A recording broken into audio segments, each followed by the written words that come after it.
देखो बेटा, ये भी सवाल बहुत अच्छा है। जब कभी आपको फोर्स वेक्टर, पोजीशन वेक्टर और टॉर्क वेक्टर दिया जाता है तो आप जानते हैं, अगर फोर्स और पोजीशन वेक्टर भी दिया जाता तब भी आप जानते हैं कि हमें टॉर्क निकालना है।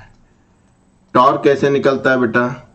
पोजीशन वेक्टर का क्रॉस प्रोडक्ट ऑफ फोर्स है। इतनी बात आप समझते हैं। तो थोड़ी बात और भी समझते हैं कि अगर हमारे पास एक पोजीशन वेक्टर है और एक फोर्स वेक्टर है, किसी भी प्लेन में हो, जब आप इनका क्रॉस प्रोडक्ट करेंगे, एम आई राइट, वेक्टर प्रोडक्ट करेंगे तो एक वेक्टर मिलता है और वही वेक्टर क्या कहलाया? आपका टॉर्क कहलाया है।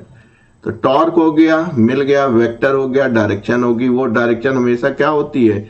इनके प्लेन का normal to the R and F. इसका मतलब है कि जो टॉर्क है वो एफ से भी नॉर्मल है, नॉर्मल टू द फोर्स, और आर से भी नॉर्मल है।